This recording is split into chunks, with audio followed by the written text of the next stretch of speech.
Brother, good morning. Good morning, sister. Om Shanti. Om Shanti. Sincere இருக்கீங்களா? Double குஷியா இருக்கேன் sister. Very good. இன்னைக்கு வரதானம் ஸ்லோகனம் சூப்பர் தான் சிஸ்டர். சுய முயற்சியில் ஆமா சுய முயற்சியில தீவிர வேகத்தை அதிகப்படுத்துங்க. அப்போ உங்ககிட்ட இருந்து வெளிப்படுற வைப்ரேஷன்ஸ் மூலமாவே மற்றவர்களுடைய மாயை ஓடிடும் அப்படின்னு சொல்லியிருந்தாரு. அதன் மூலியமா சேவை நடந்துக்கும். அப்ப ஆமா, சுய முயற்சியா தீவிர வேகத்தை அதிகரிக்கணும். நம்ம இருந்து ஆட்டோமேட்டிக்கா வெளிப்படுற வைப்ரேஷன்ஸ் மூலமாவே அடுத்தவங்களுடைய மாயை ஓடிடும்னா பாருங்க அப்ப எந்த அளவுக்கு நம்மளுடைய சுய முயற்சிக்கு மதிப்பு இருக்குது அப்படின்னு. சுய மாற்றம் தான் உலக மாற்றம்னு சொல்லுவார் இல்லையா, அதான் சொல்றாரு. அப்ப வரதானமும் சூப்பரா இருந்துச்சு சிஸ்டர். லைட் ஹவுஸ் ஆகுங்கள் அப்படின்னு சொல்லியிருந்தாரு. சரி, அந்த வரதானத்துல வாசிக்கும் போது பாக்கலாம். சரி, நீங்க ஆரம்பிங்க சிஸ்டர். Okay brother. அப்பாவுடைய மகா வாக்கியங்களை கேட்கலாம். 29/11/2024 காலை முரளி. பாப்தாதா மதுபன். ஓம் சாந்தி. இனிமையான குழந்தைகளே, சிவபாபாவின் மீது மதிப்பு மரியாதை உள்ளது என்றால் அவரது ஸ்ரீமத் படி நடந்து கொண்டே இருங்கள். ஸ்ரீமத் படி நடப்பது என்றால் தந்தைக்கு மரியாதை அளிப்பது என்பதாகும் அப்படின்னு தலைப்பு கொடுத்துருவாங்க. உங்களுக்கு சிவபாபா மீது மதிப்பு மரியாதை இருக்குதா?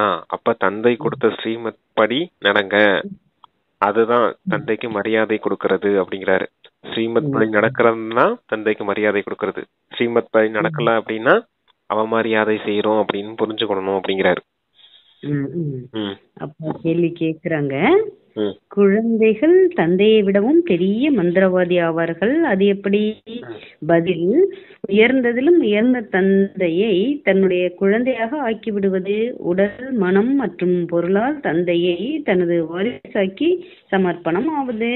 இது குழந்தைகளின் மந்திர சக்தி ஆகும். யார் இப்பொழுது பகவானை வாரிசாக ஆக்குகிறார்களோ அவர்கள் 21 பிறவிகளுக்கு ஆஸ்திக்கு அதிகாரியாகி விடுகிறார்கள். இன்னொரு கேள்வி கேட்கிறாங்க. ட்ரிபியூனல் விசாரணை குழு எந்த குழந்தைகளுக்காக அமர்கிறது? பதில்: யார் தானம் செய்த பொருளை திரும்ப பெறுவதற்கான எண்ணம் வைக்கிறார்களோ, மாயையின் வசப்பட்டு டிஸ்சர்வீஸ் நேர்மாறான சேவை செய்கிறார்களோ அவர்களுக்காக விசாரணை குழு அமரும் அப்படின்னு பதில். முதல் கேள்வி, மந்திரவாதி தந்தையை விட மிகப்பெரிய மந்திரவாதி குழந்தைங்க தான் அப்படிங்கிறாரு. ஏன்னா உயர்ந்ததிலையும் உயர்ந்த பகவான தன்னுடைய குழந்தையா மாத்திக்கிட்டாங்க. தன்னுடைய குழந்தையா மாதிரி மாத்திக்கிட்டு அவங்க கிட்ட இருக்க உடல், மனம், பணம் எல்லாத்தையுமே அந்த குழந்தைக்காக அர்ப்பணிக்கிறாங்க அப்படிங்கறத சொல்றாரு. அதாவது நம்மளுடைய உடல், மனம், பணம் எல்லாத்தையும் தந்தைக்காக கொடுக்கறோமா. எப்படி ஒரு வீட்டுல குழந்தை பிறந்துச்சுன்னா அதை வளர்க்கறதுக்கு தங்களுடைய உடல் உழைப்பு கொடுப்பாங்க. மனசுல எப்பவுமே அந்த குழந்தைய பத்தி நினைச்சிட்டு இருப்பாங்க. அந்த குழந்தைக்காக பணம் செலவழிக்கிறது, காரியமா இருக்கட்டும், எல்லாமே அந்த குழந்தைக்காக பக்குவமா செய்வாங்க இல்லையா. அதே போல குழந்தைங்க, இப்ப நீங்க கூட பகவான குழந்தையா தத்தெடுத்துக்கிட்டு நீங்க அந்த குழந்தைக்காக எல்லாத்தையுமே செய்றீங்க அப்படிங்கறதுக்காக சொல்றாரு. அதான் தந்தையை விட குழந்தைங்க தான் மிகப்பெரிய மந்திரவாதி அப்படின்னு சொல்றாரு. இந்த மாதிரி தந்தைய தன்னுடைய வாரிசா ஆக்கிக்கிறதன் மூலமா 21 பிறவிக்கு சொர்க்கத்தின் ஆஸ்தியை அடைகிறீங்க அப்படிங்கறத சொல்றாரு. ட்ரிபுனல் வந்து தானம் செய்த பொருட்களை ஒருபோதும் திரும்பி பெற வேண்டும் அப்படிங்கிற எண்ணம் வரக்கூடாது. தானமா அப்பாவுக்கு கொடுத்துட்டீங்களா, அது விகாரங்களா இருக்கலாம், இல்ல பொருட்களா இருக்கலாம், எதுனாலுமே சரி, தானமா அப்பாட்ட கொடுத்துட்டீங்கன்னா திரும்பி அதை நம்ம வாங்கியே ஆகணும், அது நமக்கு தேவைப்படும் அப்படிலாம் நினைச்சிட்டுலாம் இருக்கக்கூடாது. கொடுத்தாச்சுன்னா அப்பாவுக்கு கொடுத்தாச்சு, அப்பா திருப்பி எப்ப கொடுப்பாரு? சத்தியுகத்துல அதுக்கான ரிட்டர்னை கண்டிப்பா கொடுத்தே தீருவாரு.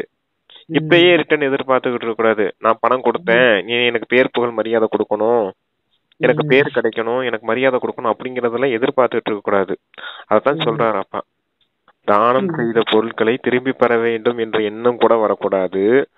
சேவை செய்யும் போது எந்த ஒரு டிசர்வீஸும் செய்திடக்கூடாது மாயைக்கு வசமாகி. அப்படிப்பட்டவங்களுக்கு தான் ட்ரிபுனல் அமரும் அப்படிங்கறத சொல்றது. ஓம் சாந்தி. ஆன்மீக விசித்திரமான சரீரமற்ற தந்தை வந்து விசித்திரமான ஆத்மா ரூபமான குழந்தைகளுக்கு புரிய வைக்கிறார். அதாவது தூர தேசத்தில் வசிப்பவர் அவர் பரம்பிதா பரமாத்மா என்று கூறப்படுகிறார். தொலை தூர தேசத்தில் இருந்து வந்து இந்த சரீரத்தின் மூலமாக உங்களுக்கு கற்பிக்கிறார். இப்பொழுது யார் கற்கிறார்களோ அவர்கள் கற்பிக்க கூடியவருடன் யோகம் இயல்பாகவே தொடர்பு கொள்கிறார்கள். ஹே குழந்தைகளே, ஆசிரியருடன் யோகம் கொள்ளுங்கள் அல்லது அவரை நினைவு செய்யுங்கள் என்று கூற வேண்டியது இல்லை. ஆன்மீக குழந்தைகளே, இவர் உங்களது தந்தையும் ஆவார், ஆசிரியரும் ஆவார் மற்றும் குருவும் ஆவார். இவருடன் யோகம் கொள்ளுங்கள், அதாவது தந்தையை நினைவு செய்யுங்கள் என்று இங்கு பிரம்மா தந்தை கூறுகிறார். இவர் சிவபாபா விசித்திரமான உடல் இல்லாத பாபா ஆவார். நீங்கள் அடிக்கடி இவரை மறந்து விடுகிறீர்கள். எனவே நினைவு கூற வேண்டி வருகிறது. கற்பிப்பவரை நினைவு செய்வதால் உங்களுடைய பாவங்கள் சாம்பலாகிவிடும். என்னையே பாருங்கள், இதில் நிறைய நன்மை உண்டு. என்னையே பாருங்கள், இது நிறைய நன்மை உண்டு என்று ஆசிரியர் கூறுவது என்பது நியதி கிடையாது. தந்தை என்னை நினைவு செய்யுங்கள் என்று மட்டும் கூறுகிறார். இந்த நினைவின் பலத்தால் தான் உங்கள் பாவங்கள் அழிய வேண்டி உள்ளது. இதற்கு நினைவு யாத்திரை என்று கூறப்படுகிறது.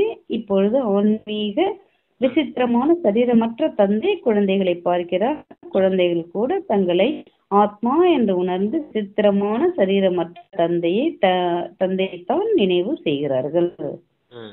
அது தூர தேசத்துல இருந்து சிவபாபா வந்து நமக்கு பாடம் கற்பிக்கிறாரு.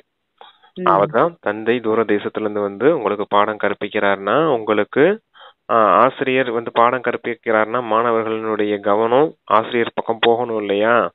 அதுதான் யோகம் ஏற்படுறது. மாணவர்களுக்கு ஆசிரியர் நினைவு வரணும் அப்படிங்கறத சொல்றாரு. இவர் தந்தையாவும் இருக்காரு, ஆசிரியராகவும் இருக்காரு, சத்குருவா இருக்காரு. இவர் பிரம்மா உடல்ல வந்து பேசுறாரு. அது பிரம்மா பாபா சொல்றாரு,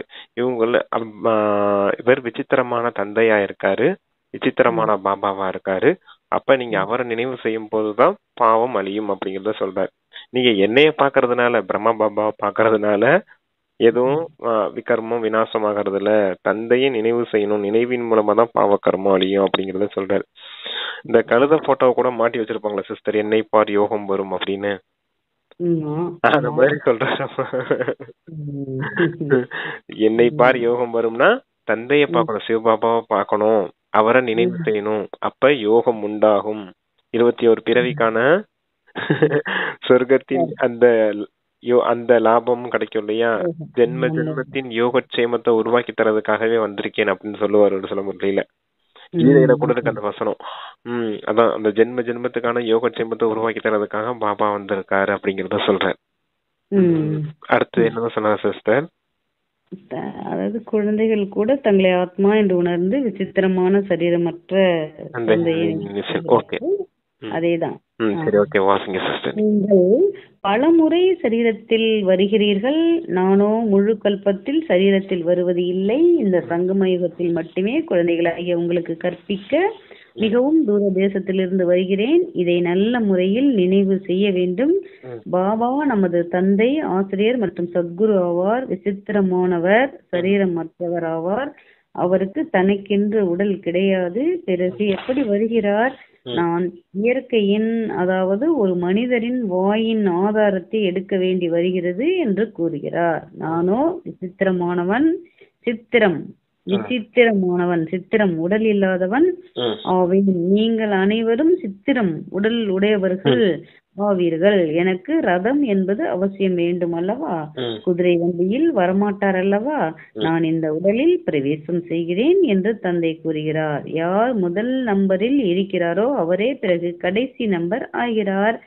யார் சதோ பிரதானமாக இருந்தார்களோ அவர்களே தமோ பிரதானமானவர்கள் ஆகிறார்கள். எனவே அவர்களைத்தான் மீண்டும் சதோ பிரதானமானவர்களாக ஆக்குவதற்காக தந்தை கற்பிக்கிறார். இந்த ராஜ் சொல்லிடுறீங்களா பிரதர்? அதேதான் சொல்லியிருக்காரு. அந்த சத்துவ பிரதானம், தமோ பிரதானம். அதுக்கு முன்னாடி அந்த குதிரை வண்டியில நான் வரதில்லை அப்படிங்கறத சொன்னாரு. சித்திரம் அத வேணா சொல்லலாம். விசித்திரம்னா சித்திரம் இல்லாதவர், உடல் இல்லாதவர் அர்த்தம்னா. சித்திரம்னா உடல், விசித்திரம்னா உடல் இல்லாதவர் அப்படிங்கறதுதான் அர்த்தம். அது சிவபாபா விசித்திரமா இருக்காரு, பிரம்மா பாபா சித்திரத்தோட இருக்காரு. குழந்தைகள் எல்லாமே சித்திரத்தோட இருக்கீங்க, எல்லாரும் உடலோட இருக்கீங்க. ஆனா இந்த சிவபாபாவுக்கு மட்டும்தான் சரீரம் இல்ல. அதனாலதான் பிரம்மாவுடைய வாயை ஆதாரமா எடுத்து உங்களுக்கு ஞானம் சொல்லிக்கிட்டு இருக்கேன் அப்படிங்கிறார். சரி சிஸ்டர். இந்த ராவண ராஜ்யத்தில் 5 விகாரங்களின் மீது வெற்றியடைந்து குழந்தைகளாகிய நீங்கள் உலகத்தை வென்றவர்களாக ஆக வேண்டும் என்று புரிய வைக்கிறார். நமக்கு விசித்திரமான அதாவது சரீரமில்லாத தந்தை கற்பிக்கிறார் என்பதை குழந்தைகள் நினைவில் கொள்ள வேண்டும். தந்தையை நினைவு செய்யவில்லை என்றால் பாவங்கள் எப்படி சாம்பல் ஆகும்? இந்த விஷயங்களை கூட இப்பொழுது சங்கமயுகத்தில் மட்டுமே நீங்கள் கேட்கிறீர்கள். ஒரு முறை என்னவெல்லாம் நடக்கிறதோ மீண்டும் கல்பத்திற்கு பிறகு அதுவே திரும்ப நடைபெறும். இவை எவ்வளவு நல்ல விளக்கங்களாகும். இதற்கு மிக விசால புத்தி வேண்டும். இது ஒன்றும் சாது சன்னியாசி ஆகியவர்களின் சத்சங்கம் அல்ல. அவரை தந்தை என்று கூறுகிறீர்கள், பிறகு குழந்தை என்றும் கூறுகிறீர்கள். இவர் நமக்கு தந்தையும் ஆவார் குழந்தையும் ஆவார் என்பதை நீங்கள் அறிந்துள்ளீர்கள். நாம் அனைத்தையும் இந்த குழந்தைக்கு ஆஸ்தியாக அளித்துவிட்டு பின் தந்தையிடமிருந்து 21 பிறவிகளுக்கான ஆஸ்தியை பெறுகிறோம். குப்பைகள் எல்லாவற்றையும் கொடுத்து விட்டு தந்தையிடமிருந்து நாம் உலக அரசாட்சியை பெறுகிறோம். நீங்கள் வந்தீர்கள் என்றால் நாங்கள் உங்கள் மீது உடல் மனம் பொருளுடன் சமர்ப்பணம் ஆகிவிடுவோம் என்று பாபாவிடம் நாங்கள் பக்தி மார்க்கத்தில் கூறியிருந்தோம் என்று கூறுகிறார்கள். லௌகீக தந்தை கூட குழந்தைகள் மீது அதாவது அர்ப்பணம் சமர்ப்பணம் ஆகிறார் அல்லவா? எனவே இங்கு உங்களுக்கு எப்பேற்பட்ட விசித்திர சரீரமில்லா அதாவது அதிசயமான தந்தை கிடைத்துள்ளார். அவரை நினைவு செய்தீர்கள் என்றால் உங்களுடைய பாவங்கள் சாம்பலாகிவிடும் மற்றும் உங்கள் வீட்டிற்கு சென்று விடுவீர்கள். எவ்வளவு நீண்ட பயணம் இது! தந்தை எங்கு வருகிறார் என்று பாருங்கள். பழைய ராவண ராஜ்யத்தில் வருகிறார். எனது அதிர்ஷ்டத்தில் பாவன தூய சரீரம் கிடைப்பதாக இல்லை என்று தந்தை கூறுகிறார். அந்த கேள்வியில சொன்னாலே உடல் மனம் பணம் எல்லாத்தையும் நீங்க சிவபாபாவை தன்னுடைய குழந்தையா மாத்திக்கிட்டு நீங்க எல்லாத்தையும் அர்ப்பணிச்சிட்டீங்க. தந்தை உங்களுக்கு ஆஸ்தியா 21 பிறவிக்கு சொர்க்கத்துல கொடுக்கறாரு. அதத்தான் அப்படி சொல்றாரு. இப்ப நான் பாவனமான சரீரத்துல வர முடியாது. என்னுடைய டிராமா படி நான் கூட பதித்தமான சரீரத்துல தான் வர வேண்டியது இருக்குது. பிரம்மா உடல் அப்படிங்கிறது தானே பதித்தமான சரீரம் தானே, அவரும் தமோ பிரதானமான ஆத்மா தானே அப்படிங்கிறதுக்காக சொல்றேன். தமோ பிரதானமான சரீரத்துல நான் வர வேண்டியது இருக்குது அப்படிங்கிற. சரிங்க சிஸ்டர், அவ்வளவுதான்.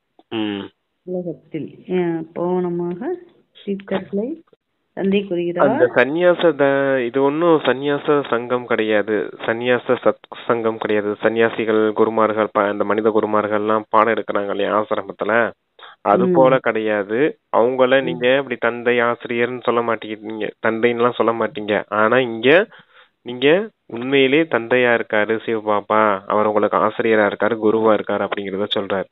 குழந்தையாவும் இருக்காரு உங்களுக்கு. அப்போ உங்களுடைய உறவா இருக்காரு. இங்க இது ஒரு குடும்பம் அப்படிங்கிறதுக்காக சொல்ல வர. பதித்தர்களை பாவனமாக ஆக்க எப்படி வருவேன்? நான் பதித்த உலகத்தில் தான் வந்து அனைவரையும் பாவனமாக ஆக்க வேண்டி உள்ளது. எனவே அப்பேற்பட்ட ஆசிரியருக்கு மதிப்பு அளிக்க வேண்டும் அல்லவா? அனைவருக்கு அந்த மதிப்பு மரியாதை பற்றி தெரிவதே இல்லை. இதுவும் நாடகத்தில் நடக்க வேண்டி உள்ளது. ராஜ்யத்திலோ வரிசை கிரமமாக எல்லோரும் வேண்டுமல்லவா? எனவே எல்லா விதமானவர்களும் இங்கேதான் உருவாகிறார்கள். குறைந்த பதவி அடைபவர்களுடைய நிலை இப்படி ஆகும். அவர்கள் படிக்கவும் மாட்டார்கள், தந்தையின் நினைவிலும் இருக்க மாட்டார்கள். இவர் சிவபாபா மிகவும் அதிசயமான தந்தை ஆவார் அல்லவா? இவருடைய நடத்தை கூட அலௌகீகமானது ஆகும். இவருடைய பாகம் வேறு யாருக்கும் கிடைக்க முடியாது. இந்த தந்தை வந்து உங்களுக்கு எவ்வளவு உயர்ந்த கல்வியை கற்பிக்கிறார். எனவே அவருக்கு மதிப்பு கொடுக்க வேண்டும், அவருடைய ஸ்ரீமத் படி நடக்க வேண்டும். ஆனால் மாயை அடிக்கடி மறக்க வைத்து விடுகிறது. மாயை எவ்வளவு வலிமை உடையது என்றால் மிக நல்ல குழந்தைகளையும் கூட வீழ்த்தி விடுகிறது. தந்தை எவ்வளவு செல்வந்தராக ஆக்குகிறார், ஆனால் மாயை ஒரேடியாக தலையை திருப்பி விடுகிறது, அதாவது கவனத்தை திருப்பி விடுகிறது. மாயையிடம் இருந்து தப்பித்து இருக்க வேண்டும் என்றால் தந்தையை அவசியம் நினைவு செய்ய வேண்டி உள்ளது. ம், மிக நல்ல குழந்தைகள் கூட தந்தையினுடையவராக ஆகி பின்னர் மாயையினுடையவராக விடுகிறார்கள்.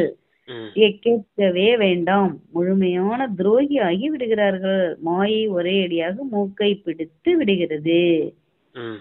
அதான் அந்த ஸ்ரீமத் படி நடக்கல அப்படின்னா மாயை மொத்தமா ம், முகத்தை திருப்பிடுது, டிஸ்சர்வீஸ் செய்யறாங்க அப்படின்னு சொல்றாரு. அதுக்கு முன்னாடி என்ன சிஸ்டர் அந்த அதான் ஸ்ரீமத் படி நடக்கலன்னா அவமரியாதை செய்றீங்க, டிஸ்சர்வீஸ் செய்றீங்க. ஸ்ரீமத் படி நடக்கும் போது தந்தைக்கு மதிப்பு மரியாதையும் கொடுக்கக்கூடியவங்களா இருக்கீங்க அப்படிங்கிறாரு. அதான் அதேதான் வருது திரும்ப. Okay sister. உள்ளது இன்னும் துரோகி, அதான் துரோகி பத்தி சொல்றாரு. ஆமா, அந்த ராஜ்யத்துல வரிசை கிரமமா தானே உங்களுக்கு பதவி இருக்குது. அதே போலதான் இங்கேயும் கூட இப்படி இருக்காங்க அப்படிங்கறத சொல்றாரு. இங்க வரிசை கிரமமா இருக்காங்க அப்படின்னா ஸ்ரீமத் படி சரியா நடக்கிறது இல்லைன்னா அங்க குறைந்த பதவி அடைவாங்க. நல்ல ஸ்ரீமத் படி பக்காவா நடக்கிறாங்க அப்படின்னா அவங்க உயர்ந்த பதவி அடைவாங்க. ராஜ்யம் இல்லையா, ராஜா ராணி வேணும், பிரஜைகளும் வேணும், தாசதாசியர்களும் வேணும் இல்லையா, அதுக்கேத்த மாதிரிதான் இங்க அந்த முயற்சி செய்துட்டு இருக்காங்க அப்படிங்கிறதுக்காக சொல்றேன். அந்த வரிசை கிரமம் அங்க எப்படி வருதுன்னா இங்க உள்ள முயற்சிக்கு ஏத்த மாதிரி வருது. ஆமா, இங்க எப்படி எல்லாம் மாயாக்கு வசமாகி டிஸ்சர்வீஸ் செய்றீங்களோ அதுக்கேத்த மாதிரி பதவி தான் அங்க கிடைக்கும் அப்படிங்கறத சொல்றேன். யானையை முதலை விழுங்கியது என்ற கதைகளும் உள்ளன. ஆனால் அதன் பொருளை யாருமே புரிந்து கொள்வது இல்லை. தந்தை ஒவ்வொரு விஷயத்தையும் மிக நல்ல முறையில் புரிய வைக்கிறார். ஒரு சில குழந்தைகள் புரிந்து கொள்ளவும் செய்கிறார்கள்.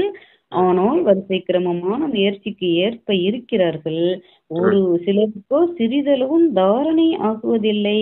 மிகவும் உயர்ந்த கல்வி இதுவாகும் அல்லவா, எனவே அதை தாரணை செய்ய முடியாமல் இருக்கிறார்கள். இவர்களுடைய அதிர்ஷ்டத்தில் ராஜ்யபாகியம் இல்லை என்று தந்தை கூறுவார். ஒரு சிலர் அரளிப்பூவாக இருக்கிறார்கள், ஒரு சில நறுமணமுள்ள மலராக உள்ளார்கள். பலவிதமான வெரைட்டி பூந்தோட்டம் அல்லவா, இவ்வாறு கூட இருக்க வேண்டும். ராஜ்யத்தில் உங்களுக்கு வேலைக்காரர்கள் ஊழியர்கள் கூட கிடைப்பார்கள். இல்லை என்றால் வேலைக்காரர்கள் ஊழியர்கள் எப்படி கிடைப்பார்கள்? ராஜ்யம் இங்குதான் உருவாகிறது. வேலைக்காரர்கள் ஊழியர்கள் சண்டாளர்கள் ஆகியோர் எல்லோரும் உருவாகிறார்கள்.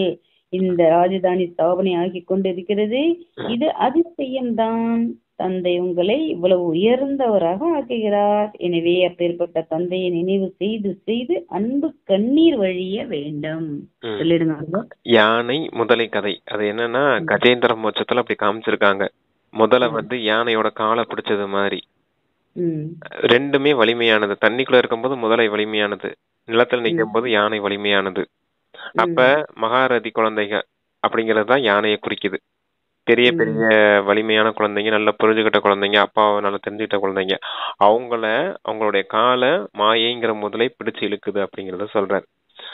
அப்ப என்ன செய்யும் யானை அப்படின்னா, அந்த கஜேந்திரன்ற யானை கிருஷ்ணனை அந்த விஷ்ணுவை கூப்பிடும். விஷ்ணு அதை காப்பாத்துறது மாதிரி காமிச்சிருப்பாங்க கதையில. அதான் கஜேந்திர மோட்சம் அப்படின்னு. இந்த கதையை உருவாக்கி இருக்காங்கன்னா இது கூட உங்களுடைய அடையாளம் தான், உங்களுடைய காலத்தான் முதலை பிடிச்சு இழுக்குது அப்படிங்கறத சொல்றாரு. அப்ப என்ன ஆகும், முதலையும் விடாது, யானையும் விடாது. முதலையால யானையை பிடிச்சு தண்ணிக்குள்ள இழுக்க முடியுமா? இழுக்க முடியாது இல்லையா? ஆனா யானையால மேல ஏறி வர முடியாது. பாருங்க, அதை கடிச்சு இழுக்கும் போது கை கால்ல போற ரத்த வடியும் இல்லையா, அதுக்கு வலி தாங்க முடியாம கத்தும். இப்படி ஆயிடும் அப்படிங்கிறதுக்காக சொல்றாரு. மாயைக்கு வசமாயிட்டு டிஸ்சர்வீஸ் செய்றீங்கன்னா இப்படிதான் பிரச்சனை ஆயிடும். இதெல்லாம் உங்களுடைய அடையாளமா இருக்குது அப்படிங்கறத சொல்றாரு. உங்களுடைய கதையத்தான் அங்க உருவாக்கி வச்சிருக்காங்க அப்படின்னு. அப்புறம் வரிசை கிரமமா தான் இருப்பாங்க. அதை சொன்னது தானே, ஊழியர்களும் தேவை, தாசதாசியர்களும் தேவை, வேலைக்காரர்களும் தேவை. அப்ப அதுக்கேத்த மாதிரிதான் நீங்க முயற்சி செய்வீங்க அப்படிங்கிறாரு. தந்தைய நினைவு செய்து தந்தையின் அன்புல அன்பு கண்ணீர் வடியணும் அப்படிங்கிறார். அது என்ன அப்படின்னா, அந்த உடல் மனம் பணம் எல்லாத்தையும் அர்ப்பணம் பண்ணிட்டீங்க தந்தைக்காக, டிஸ்சர்வீஸ் செய்றீங்க அப்படின்னா உடலை அர்ப்பணம் பண்ணிட்டீங்க. உடல் மனம் பணம் விகாரங்கள். ஆமா, விகாரங்கள். அதுதான் உடலை அர்ப்பணம் பண்ணிருக்கீங்க அப்படின்னா என்ன அர்த்தம், தந்தைக்கு கொடுத்துட்டீங்கன்னு அர்த்தம் உங்க உடம்ப. சரியா? மாயைக்கு வசமாயி கல்யாணம் பண்ணிக்க போறேன் அப்படின்னு சொன்னீங்கன்னா என்ன அர்த்தம், கொடுத்த உடலை திருப்பி எடுத்துக்கிட்டீங்கன்னு அர்த்தம். அதை வேற யாருக்கும் கொடுக்க போறீங்க அப்படின்றது மாதிரி தானே அர்த்தம். வேற யாருக்கும் சேவை செய்ய போறீங்கன்னு தானே அர்த்தம். அதை ம், ம், அததான் சொல்றாரு. அப்ப தானம் கொடுத்த பொருளை திருப்பி எடுத்துக்கிட்டீங்க அப்படின்னா எங்கேயோ வசமாயிட்டீங்க. அப்ப என்ன ம், ஆகும்? டிசர்வீஸ் ஆயிடுச்சு இல்லையா? என்ன ம், நினைப்பாங்க? பிரம்மகுமாரிங்க இப்படித்தான் வருவாங்க, அப்புறம் போய் திருமணம் பண்ணிட்டு போயிடுவாங்க, நம்ம எல்லாம் தூய்மையாகன்னு சொல்லுவாங்க, ஆனா அவங்களே தூய்மையா இருக்கிறது இல்ல அப்படிங்கிற மாதிரி அவ பேர்ல ம், உண்டாக்குறாங்க இல்லையா? ம், அதத்தான் அப்பா சொல்றாரு அப்படி. ம். அதே போல ம். பூக்கள் பத்தி சொன்னாங்க. அந்த அரளி ஆமா. வரிசை கிரமமானது பூத்தானே இங்க தயாராகும். இது ம், அல்லாவின் பூந்தோட்டம் அப்படிங்கிறாரு. ம், தோட்டக்காரனா இருக்காரு அப்பா. உங்கள ம், முற்களை எல்லாம் மலரா மாத்திக்கிட்டு இருக்காரு. ஆனா ம், எல்லாரும் முள்ளுல இருந்து மலர் ஆகும் போது ஒவ்வொருத்தவங்களும் ஒவ்வொரு விதமான பூவா ஆவாங்க அப்படிங்கறத ம், சொல்றேன். ம், நல்ல ஆன்மீக ரோஜாவா சிலர் இருப்பாங்க, நல்ல கலர்ஃபுல்லா இருப்பாங்க, பார்க்கிறதுக்கு அழகா இருக்கும். அவங்களுடைய தோற்றமும் வடிவமும் அவங்களுடைய புருஷார்த்தமும் அவங்களுடைய குணமும் அவங்க கிட்ட இருந்து வெளிப்படக்கூடிய அந்த வைப்ரேஷன் நறுமணமும் எல்லாம் ஆன்மீக ரோஜாவை போல இருப்பாங்க. சிலர் மல்லிகையை போல இருப்பாங்க, நல்ல வாசனை இருக்கும், ஆனா கலர் மட்டும் இருக்காது, ஒயிட்டா தானே ம். இருக்கும். ரோஜா போல ஆமா. கலர்ஃபுல்லா இருக்காது இல்லையா? அதனுடைய ம், வடிவம் கூட ரோஜா பூ அளவுக்கு இருக்காது இல்லையா? ம், அரளிப்பூன்னு சொன்னாரு. அதான் கொஞ்சம் அரளிப்பூங்கிறது அந்த வடிவம் இருக்காது, தோற்றம் இருக்காது, ஒரு கலர்ஃபுல்லா இருக்காது இல்லையா பாக்குறதுக்கு? அத ம், விரும்பி யாரும் தலையில வச்சுக்கிட மாட்டாங்க இல்லையா? ம். அது போல ஆமா. சொல்றாரு. இன்னொன்னு எருக்கம் பூவும் சொல்லுவார் உதாரணமா. எருக்கம் ம், பூல ம், வாசனை இருக்காது, கலரும் இருக்காது, எதுவுமே இருக்காது. அந்த போல ம், வரிசை கிரமமான பூக்கள் இங்கதான் தயாராகிறாங்க அப்படிங்கறத சொல்றாரு. ம். அதாவது அது பூக்கள எந்த பூவ பார்த்தாலும் அத வந்து நம்ம ஞானத்தோட கொண்டு வரதுக்காக இந்த பாயிண்ட் நமக்கு வந்து ஆமா. ஷேர் அப்ப பண்றாங்க. இன்னொன்னு சொல்லுவாரு. 33 கோடி பூக்கள், ஒவ்வொன்னும் ம், ஒவ்வொரு விதமான பூக்கள்னு சொல்லுவார். ஒருத்தவங்களோட ம், விசேஷ தன்மை இன்னொருத்தவங்க கிட்ட கண்டிப்பா இருக்காது. ம், ஒவ்வொருத்தவங்களும் ஒவ்வொரு விசேஷ தன்மையோட இருப்பாங்க. இப்ப நான் நான் ரோஜாவா இருக்கேன்னா மற்றவங்க வேற ஏதாவது இருப்பாங்க, செவ்வந்தி அந்த மாதிரி. ஒவ்வொன்னும் ம், ஒவ்வொரு வெரைட்டின்னு சொல்லுவார். 33 கோடி வெரைட்டி தேவாத்மாக்கள் உருவாகுறாங்க அப்படின்னு சொல்லுவார். ம். ஓகே. ம். ம். சரி, ஓகே சிஸ்டர் வாசிங். நீங்கள் மாலையின் மணிகளாக ஆகிறீர்கள் அல்லவா? ம். கூ ஆ கூறுகிறார்கள், பாபா நீங்கள் எவ்வளவு விசித்திரமாக உள்ளீர்கள். எப்படி வந்து பதித்தர்களாகிய தூய்மையற்றவர்கள் எங்களை நீங்கள் பாவனமாக தூய்மையாக ஆக்குவதற்காக கற்பிக்கிறீர்கள். பக்தி மார்க்கத்தில் சிவனுக்கு பூஜை செய்கிறார்கள் என்றால் கூட இவர் பதித்த பாவனராவார் என்பதை புரிந்து கொள்கிறார்களா என்ன? பிறகும் ஹே பதித்த பாவனரே, வாருங்கள், வந்து எங்களை மலர் போல தேவி தேவர்களாக ஆக்குங்கள் என்று அழைத்துக் கொண்டே இருக்கிறார்கள். ம். குழந்தைகளின் அழைப்பை தந்தை ஏற்றுக்கொள்கிறார் மற்றும் அவர் வரும்பொழுது குழந்தைகளே தூய்மையாகுங்கள் என்று கூறுகிறார். இதன் காரணமாகத்தான் குழப்பங்கள் ஏற்படுகின்றன. தந்தை அதிசயமானவர், வண்டர்ஃபுல் ஆவார் அல்லவா? என்னை நினைவு செய்தீர்கள் என்றால் பாவங்கள் நீங்கும் என்று குழந்தைகளுக்கு கூறுகிறார்.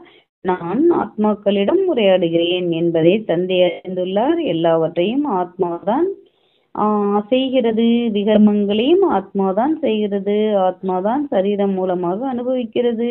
உங்களுக்காகவே விசாரணை குழு அமரும்.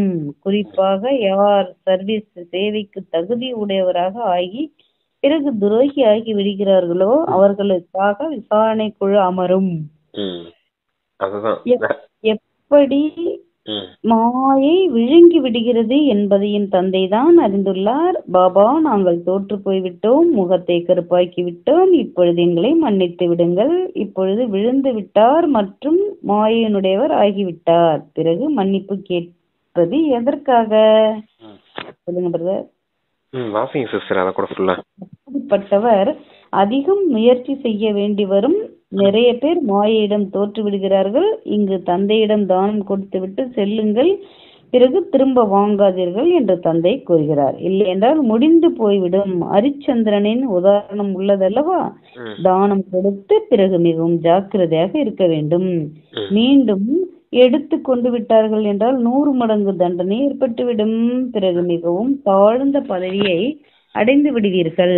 இந்த ராஜாங்கம் ஸ்தாபனை ஆகி கொண்டிருக்கிறது என்பதை குழந்தைகள் அறிந்துள்ளார்கள். பிற மதங்கள் ஸ்தாபனை செய்பவர்களுடையது. முதலில் இருந்து ராஜ்யம் உருவாவது இல்லை. 50-60 கோடி எண்ணிக்கையில் ஆகிவிடும் பொழுதுதான் ராஜ்யம் உருவாகும். அப்பொழுதுதான் கூட்டம் தயாராகும். ஆரம்பத்தில் ஒருவர் இருவர் தான் வருகிறார்கள், பிறகு எண்ணிக்கை அதிகமாகிறது. கிறிஸ்து கூட ஏதோ ஒரு வேடத்தில் வருவார் என்பதை நீங்கள் அறிந்துள்ளீர்கள். சொல்றீங்களா பிரதர்? கேட்கட்டுமா? சரி சொல்றேன். சொல்லுங்க. அந்த சர்வீஸ், அந்த டிசர்வீஸ் செய்யறதுதான் சொல்றாரு அப்பா. அதுல முதல்ல எதையாவது செய்துட்டு போயிடுறாங்க, அத விகாரங்களுக்கு வசமாயிட்டு போயிடுறாங்க. அப்புறம் நாங்க வந்து முகத்தை கருப்பாக்கிட்டோம் பாப்பா, எங்களை மன்னிச்சுக்கோங்கன்னு சொல்றாங்க. ஏன் இப்படி சொல்றாங்க? முதலே ஏன் புரிஞ்சுக்கல அப்படிங்கறத கேக்குறாரு அப்பா.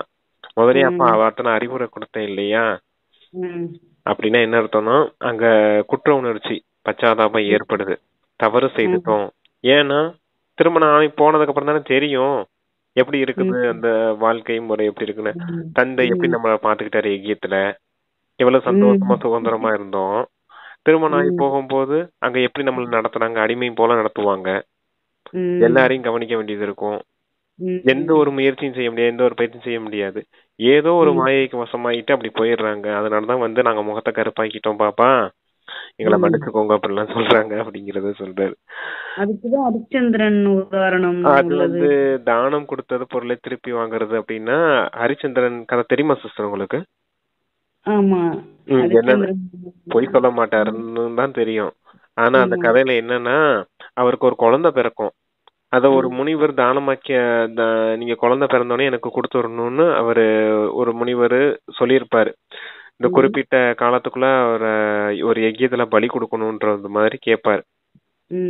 சரியா? அதுக்காக இவர் கொடுக்கறேன்னு சொல்லிடுவாரு அவருடைய குழந்தைய, ஹரிச்சந்திரனோட குழந்தைய. ஆனா அவரோட குழந்தைய மறைச்சு வச்சுட்டு வேற ஒரு குழந்தைய கொடுத்துருவாரு. அப்ப பொய் சொல்லிட்டு இதாயிர மாதிரி ஆயிடுச்சு இல்லையா, ஏமாத்துறது மாதிரி ஆயிடுச்சு இல்லையா. அதனாலதான் அவரு சாபம் கொடுத்துருவாரு. முனிவர் வந்து ஹரிச்சந்திரனுக்கு சாபம் கொடுத்துருவாரு. அந்த மாதிரி கொடுத்த உடனே அவரு கொஞ்சம் ரொம்ப கஷ்டப்படுவார் வாழ்க்கையில. அந்த மாதிரி ஹரிச்சந்திரனுடைய வாழ்க்கை போல உங்க வாழ்க்கையும் ஆயிடும். இந்த உதாரணம்லாம் எதுக்காக கொடுத்துருக்குது?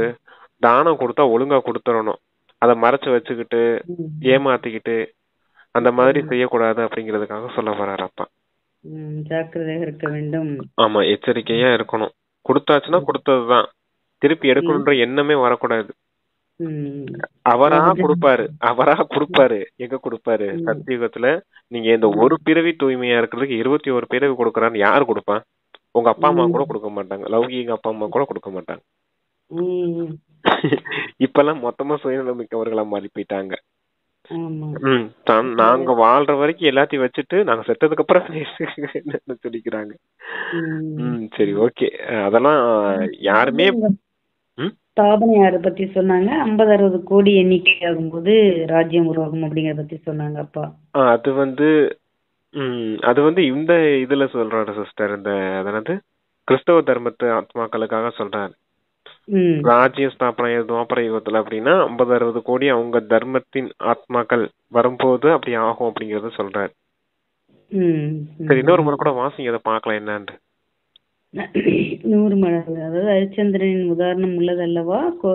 தானம் கொடுத்து பிறகு மிகவும் ஜாக்கிரதையாக இருக்க வேண்டும். மீண்டும் எடுத்துக்கொண்டு விட்டார்கள் என்றால் 100 மடங்கு தண்டனை ஏற்பட்டுவிடும். பிறகு மிகவும் தாழ்ந்த பதவியை அடைந்து விடுவீர்கள். இந்த ராஜாங்கம் ஸ்தாபனையாகி கொண்டிருக்கிறது என்பதை குழந்தைகள் அறிந்துள்ளார்கள். பிற மதங்கள் ஸ்தாபனை செய்பவர்களுடையது. முதலில் இருந்து ராஜ்யம் உருவாவது இல்லை. அதான் பிற மதங்கள் ஸ்தாபனை ஆகிறதுனா அந்த துவாபர யுகத்துல இருந்துதான். முதல்ல இருந்து ராஜ்யம் ஸ்தாபனை ஆகிறது இல்லை அப்படிங்கிறாரு. 50-60 கோடி எண்ணிக்கையில் ஆகிவிடும் பொழுதுதான் ராஜ்யம் உருவாகும். அப்போதுதான் கூட்டம் தயாராகும். ஆரம்பத்தில் ஒருவர் இருவர் தான் வருகிறார்கள், பிறகு எண்ணிக்கை அதிகமாகிறது. இது துவாபர யுகத்துலதான் நடக்குது. அததான் சொன்னேன், துவாபர யுகத்துல இருந்து நடக்கக்கூடிய விஷயம் இது. ஏன்னா ராஜ்யத்துல இருக்கும்போது வெறும் 33 கோடி பேர் தான் இருப்பாங்க. எங்க சத்திய திரேதாயத்துல 33 கோடி தேவாத்மாக்கள் தானே. அப்புறமே தானே 50 கோடி 60 கோடி இந்த பக்கம் துவாபர யுகத்துல வரும்போது தானே வராங்க. ஒவ்வொரு தர்ம பிதாக்களும் வராங்க. அங்கங்க இங்க கிறிஸ்து வராரு, அங்க முகமது நபி, அப்படி ஒவ்வொருத்தவங்களாம் வராங்களே, இப்ராஹிம் ஒவ்வொருத்தவங்களாம் வர்றாங்க இல்லையா. அப்பதான் தனித்தனியா அவங்களுக்கான ராஜ்யம் ஸ்தாபனை ஆகும் அப்படிங்கறத சொல்றாரு. கிறிஸ்து கூட ஏதோ ஒரு வேடத்தில் வருவார் என்பதை நீங்கள் அறிந்துள்ளீர்கள். 7 ரூபத்தில் முதல் நம்பரில் இருப்பவர் பின் அவசியம் கடைசி நம்பரில் இருப்பார். கிறிஸ்தவர்கள் கிறிஸ்து உண்மையில் இச்சமயம் ஏழை ரூபத்தில் உள்ளார் என்று உடனே கூறுவார்கள். புனர்ஜென்மம் மறுபிறவி எடுக்கவே வேண்டும் என்பதை புரிந்துள்ளார்கள். தமோ பிரதானமோ ஒவ்வொருவரும் நிச்சயமாக வேண்டும். இச்சமயம் முழு உலகமே தமோ பிரதானமான நிலையில் உள்ளது. இது இருங்க சிஸ்டர், இது என்னன்னா இப்ப சொல்றது என்னன்னா, இப்ப இந்த சமயத்துல இங்க கூட கிறிஸ்துவ இருப்பாரு, அவர் கூட உங்ககிட்ட ஞானம் எடுக்க வருவாரு அப்படிங்கறதுக்காக சொல்றாரு. இத முதல்ல சொன்னது அது, இப்ப ரெண்டாவது சொன்னது இது. இப்ப இந்த சமயத்துல கிறிஸ்து மற்ற தர்ம ஆத்மாக்கள்லாம் இங்க உங்ககிட்ட ஞானத்தை எடுத்துட்டு தானே அவங்க துவாபர யுகத்துல வர வேண்டியது இருக்கும். அப்ப அவங்க வாழ்க்கை முறைக்கு தேவையான விஷயங்களை கொடுக்கணும் அப்படின்னா சங்கம யுகத்துல வாங்கிட்டு போனாதானே அடுத்த துவாபர யுகத்துல வரும்போது அவங்களுடைய ஸ்தாபனையை செய்ய முடியும். ஏன்னா இப்ப இந்த சமயம் எல்லாரும் தமோ பிரதானமா ஆயிட்டாங்க. அப்ப அவங்க எப்ப பரந்தாமத்துல இருந்து இறங்கி வராங்களோ அப்ப அவங்களுக்கு அந்த ஞானம் இருந்தா தானே அதை இங்க கொடுக்க முடியும், ஸ்தாபனை செய்ய முடியும். அதுக்காக சொல்றாரு அப்பா. உண்மையில் இப்ப ஏழை ரூபத்தில் உள்ளார் என்று உடனே இப்ப இருக்கிறார் ஏழை ரூபத்தில் அவங்க அப்படின்னு சொல்லாருன்னு இமிடியேட்டா அவங்க சொல்லுவாங்களாம். உடனே கூறுவார்கள். புனர்ஜென்மம் மறுபிறவி எடுக்கவே வேண்டும் என்பதை புரிந்துள்ளார்கள். அவங்க புரிஞ்சிருக்காங்கன்னு சொல்றாங்க. தமோ பிரதானமோ ஒவ்வொருவரும் நிச்சயமாக வேண்டும். இச்சமயம் முழு உலகமே தமோ பிரதானமாக நிலையில் உள்ளது. இந்த பழைய உலகத்தின் விநாசம் கூட அவசியமாக வேண்டி உள்ளது. கிறிஸ்தவர்கள் கூட கிறிஸ்து வருவதற்கு 3000 வருடங்களுக்கு முன்னால் சொர்க்கம் இருந்தது, பின்னர் அவசியம் மீண்டும் இப்பொழுது உருவாகும் என்று கூறுவார்கள். ஆனால் இந்த விஷயங்களை யார் புரிய வைப்பது? இப்பொழுது குழந்தைகளினுடைய நிலை எங்கே உள்ளது என்று தந்தை கூறுகிறார். குழந்தைகளினுடைய நிலை எங்கே உள்ளது என்று தந்தை கூறுகிறார். எங்களால் யோகத்தில் இருக்க முடிவதில்லை என்று அடிக்கடி எழுதுகிறார்கள். குழந்தைகளின் செயல்பாடுகள் மூலமாக புரிந்து கொண்டு விடுகிறார்கள். பாபாவிடம் சமாச்சாரம் செய்தி கொடுப்பதற்கு கூட பயப்படுகிறார்கள். தந்தையோ குழந்தைகள் மீது எவ்வளவு அன்பு செலுத்துகிறார், அன்புடன் நமஸ்தே கூறுகிறார். குழந்தைகளிடமோ அகங்காரம் இருக்கிறது. மிக நல்ல குழந்தைகளை கூட மாயை மறக்க வைத்து விடுகிறது. அது தந்தை கிட்ட மறைக்க கூடாது அப்படிங்கறத சொல்றாரு. எந்த ஒரு விகாரத்தின் தொந்தரவா இருக்கட்டும், சமாச்சாரமா இருக்கட்டும், யோகா சரியா வரலனா இருக்கட்டும், எல்லாத்தையுமே தந்தை கிட்ட ஷேர் பண்ணுங்க. அதுக்கான யுக்தியும் அதுக்கான ஒரு வழிமுறையும் கொடுப்பாரு இல்லையா. ஆனா தேக அகங்காரம் வந்துருது குழந்தைங்களுக்கு. நான் எதுக்கு போய் சொல்லணும், சொன்னா அவர் என்ன பத்தி என்ன நினைப்பாரு அப்படின்றதெல்லாம் அவங்களுக்குள்ள வந்துருது. தேக அகங்காரம், தேக அபிமானம். அப்புறம் அவருக்கு தெரியாதா நம்மளுடைய எண்ணங்களை வைப்ரேஷன்ல தான் அவர் கேட்ச் பண்ணி தெரிஞ்சிட போகுது. சிவ பாபா சொல்லல, இது பிரம்ம பாபாவை சொல்லிட்டு இருக்காரு. இல்ல சிவ பாபா சொல்லல, பிரம்ம பாபா கிட்ட சொல்லும் போதானே அவர் வழிமுறை சொல்லுவாரு, அதுக்காக சொல்றாரு அந்த அந்த இந்த சமய யஜ்யத்துல. ஆனா அவன் நடந்துக்க கூடிய நடத்தை இருக்குது பாத்தீங்களையா, யோகா சரியா இல்லைன்னா நடத்தை எப்படி இருக்கும், தப்பா இருக்கும். வார்த்தை தப்பா பேசுவாங்க, நடந்துக்கிற விதம் தப்பா இருக்கும், அன்பு இருக்காது, அமைதியா நடந்துக்க மாட்டாங்க, சாந்தமா இருக்க மாட்டாங்க, கோவப்படுவாங்க, அகங்காரத்தை காட்டும் போது தெரிஞ்சு போயிடும் இல்லையா நமக்கு இவங்க யோகால இல்ல, தேக அபிமானத்துல இருக்காங்க, ஆத்மா அபிமானியா இல்ல அப்படின்னு. அதுல கண்டுபிடிச்சிடுறேன் அப்படிங்கறத சொல்றாரு அப்பா பிரம்ம பாபா சொல்றாரு. சரி, ஓகேவா. பாபாவால் புரிந்து கொள்ள முடியும். நான் நாலேஜ்ஃபுல், ஞானம் நிறைந்தவன் ஆவேன் என்று கூறுகிறார். அனைத்தும் அறிந்தவர் ஜானி, ஜானன்ஹார் என்பதன் பொருள் நான் அனைவருக்குள்ளும். ஆமா சிஸ்டர், அது பிரம்ம பாபால சிவபாபா தான் சொல்றாரு போல. எனக்குள்ளே இருக்குது அப்படிங்கிறது, அந்த ஞான கடலா இருக்கேன் அப்படின்னு சொன்னாரு இல்லையா. ஞானம் நிறைந்தவன் பிரம்மா சொல்ல மாட்டாரு, சிவபாபா தான் சொல்லுவார். அப்ப குழந்தைங்களுக்குள்ள இந்த குழந்தைங்களோட நடத்தையெல்லாம் பாக்குறது சிவபாபா தான் பேசிட்டு இருக்காரு. இப்ப ஜானன்ஹார் என்பதன் பொருள் நான் அனைவருக்கும் உள்ளே இருப்பதை அறிந்துள்ளேன் என்ற பொருள் அல்ல. நான் வந்திருப்பதே கற்பிப்பதற்கே அன்றி ஒருவருள்ளே இருப்பதை அறிந்து கொள்வதற்காக அல்ல. நான் யாரை பற்றி அறிந்து கொள்ளும் காரியம் செய்வது இல்லை. இந்த சாக்காரமானவரும் இப்பதான் பிரம்மா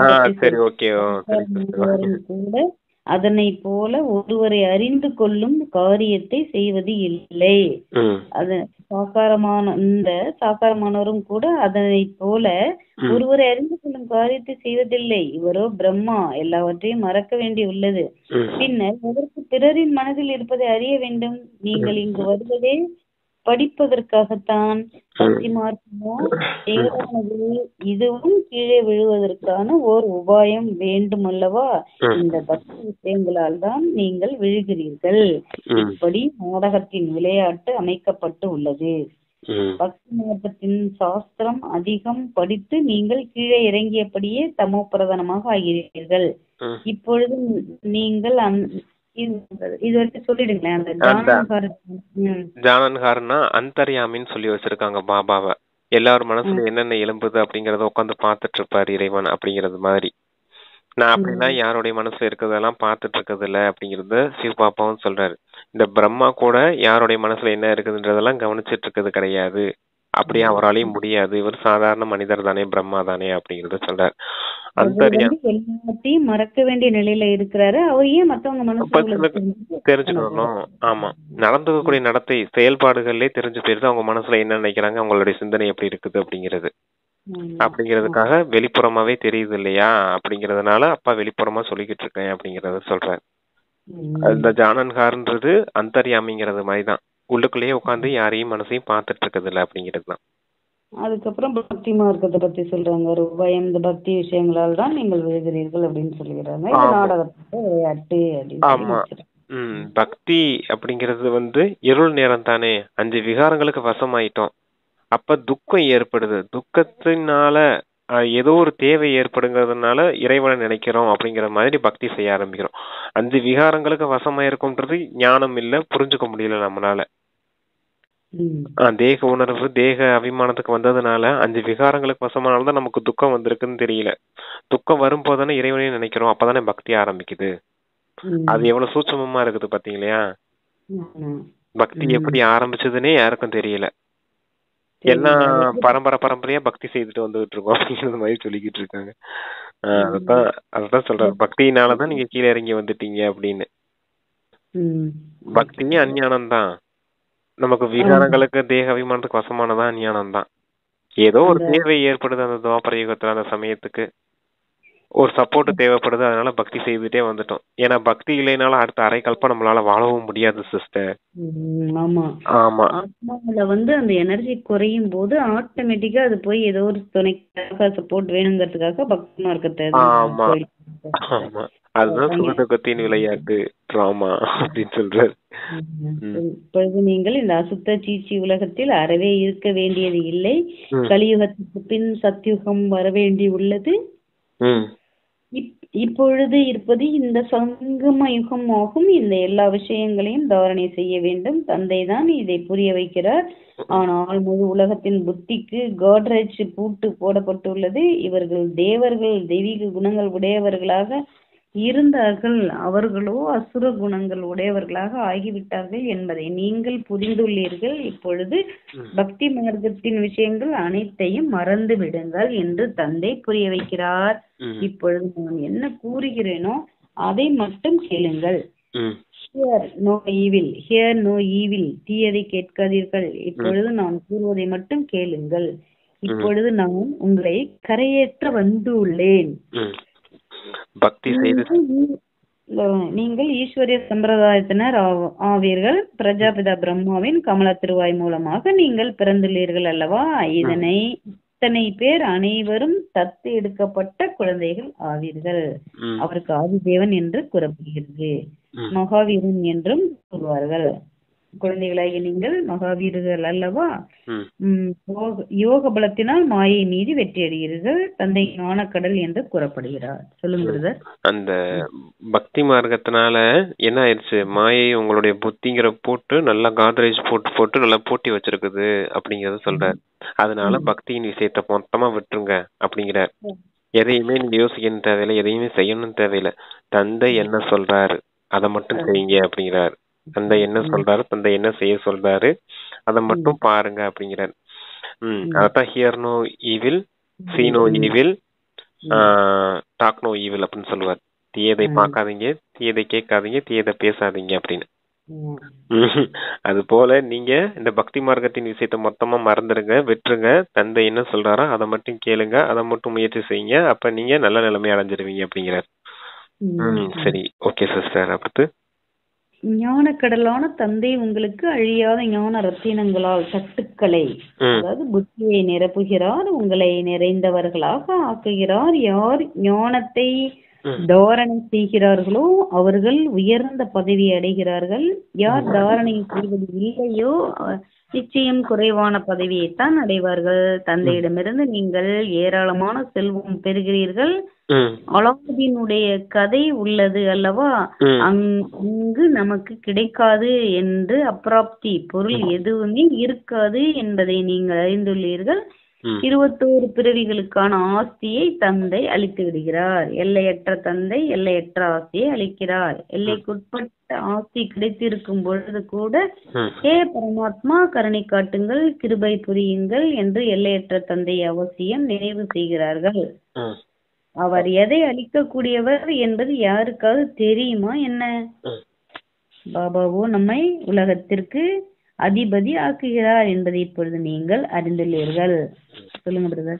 ஞான ரத்தினங்களால நிரப்புறேன். தட்டுக்கள் நிரம்பிய தட்டுக்களை அந்த தட்டுக்கள் நிறைய ஞான ரத்தினங்கள் இருக்குது, அத உங்க புத்திங்கிற பையில நிரப்புறேன் அப்படிங்கறது சொல்றாரு. அலாவுதீனுடைய அற்புத விளக்கு அந்த உதாரணம் கூட இருக்குது இல்லையா? அந்த விளக்க தேய்ச்ச உடனே ஆமா பூதம் வரும். பூதம் வந்துச்சுன்னா எல்லாத்தையும் கொடுத்துட்டு போகும் இல்லையா? என்ன கேக்குறாங்க அதை கொடுத்துட்டு போகும் இல்லையா? அது போல உங்களுக்கு 21 பிறவி சொர்க்கத்தின் ஆஸ்தியை கொடுத்துட்டு போறேன் அப்படிங்கறத சொல்றாரு.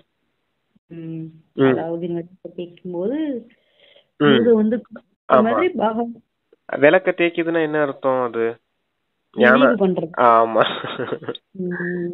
நினைவு செய்யறது. அந்த ஞான ரத்தினங்களால புத்தியில யாரெல்லாம் தாரணை செய்யறாங்களோ, அப்பா கொடுத்த ஞான ரத்தினங்களை புத்தியில வச்சு நினைவு செய்யறாங்கல்ல யாரோ, அப்ப ஞானம் செல்வம் தானே சொல்லுவாரு. எந்த அளவுக்கு ஞானத்தை இங்க சேமிக்கணும் அந்த அளவுக்கு உங்களுக்கு செல்வம் கிடைக்கும் அப்படின்னு. ஆமா, இது ஞான செல்வம், அது ஸ்தூல செல்வம். சங்கம யுகத்துல எல்லாமே ஞான செல்வம் கிடைக்கும், அது அப்படியே சத்திய திரேதாயுகத்துல ஸ்தூல செல்வமா கிடைக்கும். அலாவுதீன் யாரு? நாம தான். இப்ப அந்த புத்திங்கிற விளக்க தேய்க்கிறோம் ஞானத்தால, ஞானத்தை நினைவு செய்யறோம், தந்தை நினைவு செய்யறோம்ன்றதுனால இப்ப பாபா வந்துட்டாரு, ஆஸ்தி கொடுக்கறாரு. அப்ப இன்ஸ்டன்டா குடுக்கறது மாதிரி காமிச்சிருப்பாங்க கதையில, அந்த சமயத்தை உடனே குடுக்கற மாதிரி காமிச்சிருப்பாங்க. ஆனா தந்தை சொல்றாரு அடுத்து சத்திய திரேதாயுகத்துல உங்களுக்கு 21 பிறவிக்கான ஆஸ்தி கிடைக்கும்னு சொல்றாரு. நம்மளுடைய கதை தான் அங்க கதை சுவாரஸ்யத்துக்காக அதை அப்படி உடனே எழுதுறது மாதிரி, உடனே குடுக்கற மாதிரி, உடனே கிடைக்கிற மாதிரி காமிச்சிட்டாங்க. அதுதான் அந்த அலாவுதீனோட அற்புத விளக்கு கதை. பிரம்மா மூலமாக ஸ்தாபனை என்பது படங்களில் கூட உள்ளது. பிரம்மா இங்கு முன்னால் சாதாரணமாக அமர்ந்துள்ளார். பரமாத்மா ஸ்தாபனை செய்கிறார் என்றால் அவசியம் அவர் பிரம்மா மூலமாகத்தான் செய்வார் அல்லவா? தந்தை எவ்வளவு நல்ல முறையில் புரிய வைக்கிறார். நீங்கள் முழுமையாக புரிய வைக்க முடியாதவர்களாக உள்ளீர்கள். பக்தி மார்க்கத்தில் சங்கரனுக்கு முன்னால் சென்று எங்கள் பையை நிரப்புங்கள் என்று கூறுகிறார்கள். நாங்கள் ஏழையாக உள்ளோம், எங்களது பையை புத்தியை நிரப்புங்கள், எங்களை இது போல ஆக்குங்கள் என்று ஆத்மா கூறுகிறது. இப்பொழுது நீங்கள் பையை நிரப்புவதற்காக வந்துள்ளீர்கள். நாங்களோ நாரணில் இருந்து நாராயணனாக விரும்புகிறோம் என்று கூறுகிறார்கள். இந்த படிப்பே மனிதரிலிருந்து நாராயணராவதற்கு ஆகும். பழைய உலகத்தில் வருவதற்கு யாருடைய மனம் விரும்பும். ஆனால் புதிய உலகத்திலோ எல்லோரும் வரமாட்டார்கள். ஒரு சில 25% பழையதான உலகத்தில் வருவார்கள். இந்த உலகத்திலிருந்து 25% இருப்பாங்கன்னு சொல்றாரு அப்பா. வருவார்கள் 25% இந்த உலகத்துல பழையதான உலகத்தில் வருவார்கள். இந்த உலகத்துல அதாவது அட்வான்ஸ் பார்ட்டி வச்சு சொல்றாருன்னு நினைக்கிறேன். புதிய உலகத்திலோ எல்லோரும் வரமாட்டார்கள். ஒரு சிலர் ஒரு வார்த்தை வந்திருக்கு பாத்தீங்களா? அதனால இந்த அட்வான்ஸ் பார்ட்டில இங்க ஸ்தாபனைக்காக இருக்காங்க பாத்தீங்களா, அவங்க சொல்றாங்கன்னு நினைக்கிறேன். இல்ல சிஸ்டர், நல்லா வாசிங்க. இல்ல சிஸ்டர், அது அட்வான்ஸ் பார்ட்டியை பத்தி இங்க சொல்ல மாட்டாரு சிஸ்டர். சாக்கார இதுல மனிதரிலிருந்து நாராயணர் ஆவதற்கு ஆகும். பழைய உலகத்தில் வருவதற்கு யாருடைய மனம் விரும்பும். ஆனால் புதிய உலகத்திலோ ம். எல்லோரும் வரமாட்டார்கள். ஒரு சிலர் 25% பழையதான உலகத்தில் வருவார்கள். இந்த முழு அது வந்து குறைவுதானே அது. சிறிதளவு கூட யாருக்காவது செய்தி அளித்து கொண்டே இருந்தீர்கள் என்றால் நீங்கள் நிச்சயம் சொர்க்கத்திற்கு அதிபதியாக ஆகிவிடுவீர்கள். இது என்ன மறுபடியும் டிஸ்கஸ் பண்ணுவோம். ஒரு 25% பழையதான உலகத்தில் வருவார்கள். அது என்னன்னு சொல்றதுன்னு சரியா இது இல்ல சிஸ்டர். ஆமா ஆமா ஒருவேளை எப்படின்னா அது கலியுகத்துல இப்ப கொஞ்சமாவது ஞானம் கேட்டிருக்காங்கன்னு வச்சுக்கோங்க, அவன் கண்டிப்பா சொர்க்கத்துக்குள்ள வந்துருவேன்னு தான் சொல்லுவாரு. அப்பா திரேதாயுகத்தின் இறுதியில கூட அப்பா வந்துருவேன்னு தான் சொல்லுவாங்க. அதான் முழுமையான சொர்க்கத்தை அனுபவிக்க மாட்டாங்க அவங்க. இப்ப நல்ல முயற்சி செஞ்சு கொஞ்சமாவது அப்பாவுடைய ஞானத்தை கொடுத்துட்டு இருந்தாங்க, கொஞ்சமாவது சேவை செய்துட்டு இருந்தாங்கன்னா அவங்க சொர்க்கத்துக்கு அதிபதி ஆகலாம் அப்படிங்கறத சொல்றாரு. சொர்க்கத்துக்கு புரிஞ்சுக்கிட்டவங்களும் வருவாங்க, சகயோகம் பண்ணலாம். அதாவது சின்னத்தெல்லாம் பண்ண மாட்டாங்க, ஞானம் கேட்க மாட்டாங்க, ஆனா கேக்குறவங்களுக்கு ஃபுல்லா சகயோகம் பண்றவங்க வருவாங்க. அததான் சொல்றாரு. பழைய உலகத்து பக்கமா வரதுக்கு பழைய உலகத்து பக்கமா வர விரும்பாது, மனம் விரும்பாது அப்படிங்கறத சொல்றாரு. அது இந்த மனிதர்களை சொல்றாரு. புதுசா போறதுக்கு தான், புது உலகத்துக்கு போறதுதான் எல்லாரும் விரும்புவாங்க, பழைய உலகத்துல வர்றதுக்கு யாரும் விரும்ப மாட்டாங்க அப்படிங்கிறாரு. அதுக்கு முன்னாடி நம்ம சரியா தெரிஞ்சுப்போம் என்னன்னு. ஓகே சரி ஓகே. அந்த பிரம்மா மூலமா ஸ்தாபனை ஆகுது. சங்கரன் கிட்ட போய் கேட்டுட்டு இருக்காங்க. ஆனா என்ன கேக்குறாங்க, எங்களுடைய புத்திய ஆமா ஞான ரத்தினங்களால எங்க புத்திய நடப்புங்கன்னு சங்கரன் போய் கேட்டுட்டு இருக்காங்க அப்படிங்கறத சொல்றாரு. அப்புறம் விஷ்ணுவை பத்தி சொன்னார். விஷ்ணு நரன்ல இருந்து நாராயணனா ஆகிறது நீங்க தான் அப்படிங்கறத சொல்றாரு. எங்களை நரன்ல இருந்து நாராயணனா ஆக்குங்க பாபா அப்படிங்கறத சொல்றோம் இல்லையா. பக்தி மார்க்கத்துல கூட கேட்டுட்டு வந்தோம் இல்லையா, எங்களை நல்ல தெய்வீக மலர் போல ஆக்குங்க அப்படின்னு. எங்களை தூய்மையற்றவர்கள் ஆயிட்டோம், எங்களை தூய்மையை ஆக்குங்க, எங்களை துக்கத்துல இருந்து சுகத்துக்கு அழைச்சிட்டு போங்க அப்படின்னு. அதுக்காக அத சொல்றேன். சரி சிஸ்டர் நீங்க வாசிங்க. யாருக்காவது, அதாவது சிறிதளவு கூட யாருக்காவது செய்தி அளித்துக் கொண்டே இருந்தீர்கள் என்றால் நீங்கள் நிச்சயம் சொர்க்கத்திற்கு அதிபதியாக ஆகிவிடுவீர்கள். இப்பொழுது நரகத்திற்கு அதிபதியாக கூட எல்லோரும் உள்ளார்கள் அல்லவா. ராஜா ராணி பிரஜைகள் எல்லோருமே நரகத்திற்கு எஜமானராக இருக்கிறார்கள். அங்கு இரட்டை கிரீடம் அணிந்தவராக இருந்தார்கள். இப்பொழுது அவர்கள் இங்கு இல்லை. தற்காலத்திலோ மதங்களை யாரும் ஏற்றுக்கொள்வது இல்லை. தேவி தேவதா தர்மமே முடிந்து போய் விட்டுள்ளது. மதங்கள் சக்தி வாய்ந்தது. Religion is might, religion is might என்று என்னவோ புகழப்படுகிறது. ஆனால் தர்மத்தை ஏற்றுக்கொள்ளாத காரணத்தால் இன்று அந்த வலிமையே இல்லை. இனிமேலும் முழுமையான குழந்தைகளே, நீங்கள் தான் பூஜிக்கத்தக்க நிலையிலிருந்து பூசாரி ஆகிறீர்கள் என்று தந்தை புரிவிக்கிறார். 84 பிறவிகள் எடுக்கிறீர்கள் அல்லவா. நாமேதான் பிராமணர்கள், நாமேதான் தேவர்கள், பின் நாமேதான் சத்திரியர்கள். புத்தியில் இந்த முழு சக்கரமும் இருக்கிறதல்லவா. இந்த 84 பிறவி சக்கரத்தை நாம் சுற்றி கொண்டே இருக்கிறோம்.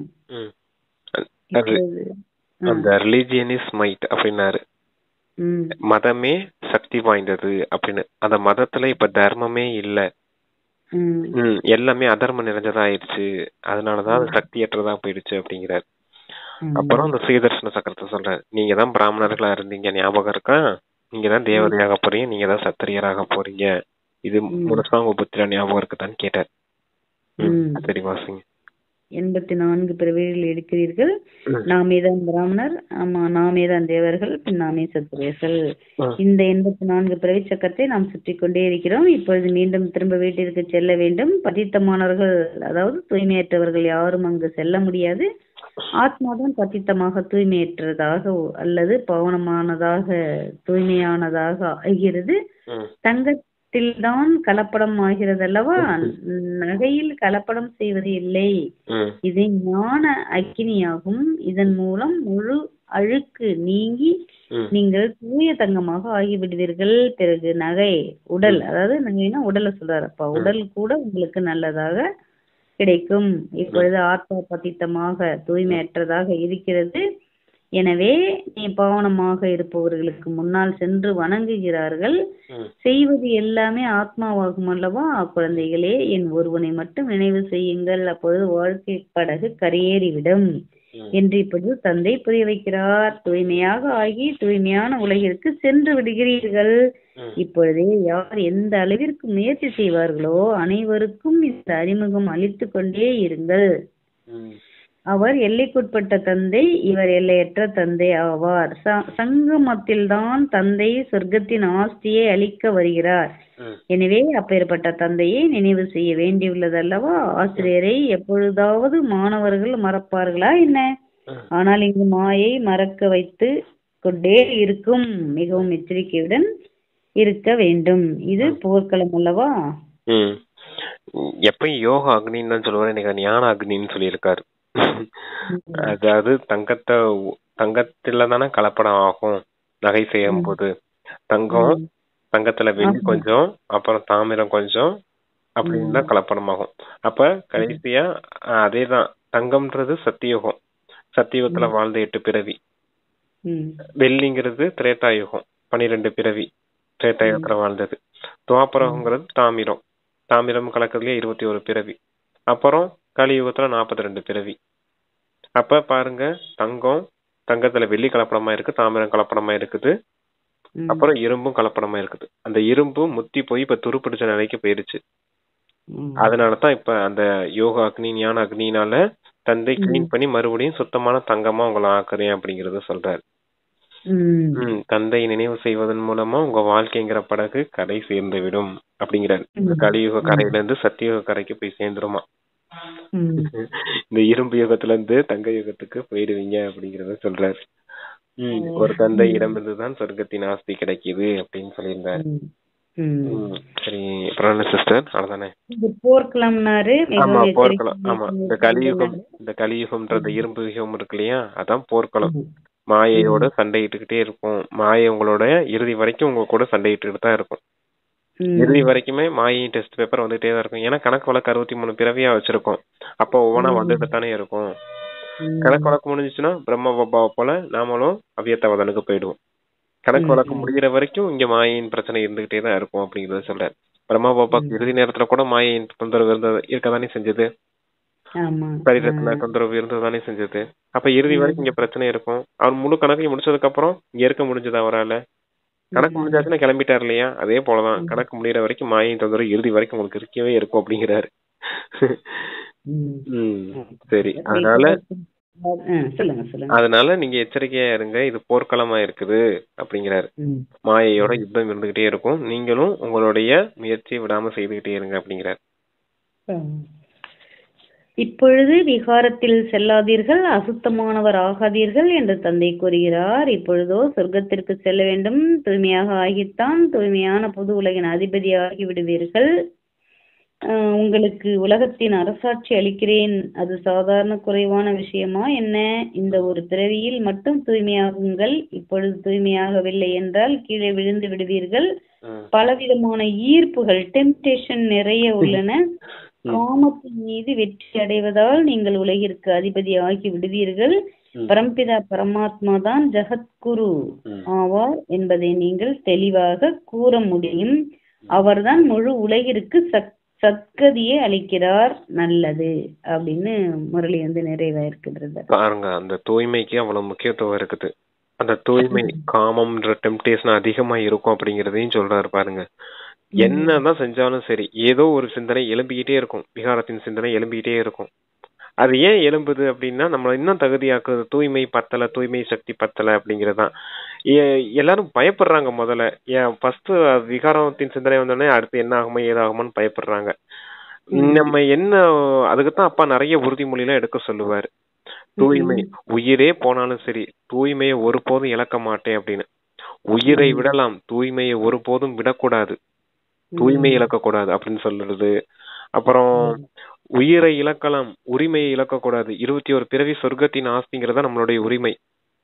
யாராவது நம்மளை கொலை செய்யற வராங்க அப்படின்னா, இப்போ ஒரு பிராணியே இருக்குன்னு வச்சுக்கோங்க, அதை கொலை செய்ய போறாங்க அப்படின்னா அது தன்னை பாதுகாத்துக்கிறதுக்கு என்னென்ன முயற்சி எல்லாம் செய்யுது. காம விகாரம் அப்படிப்பட்டது.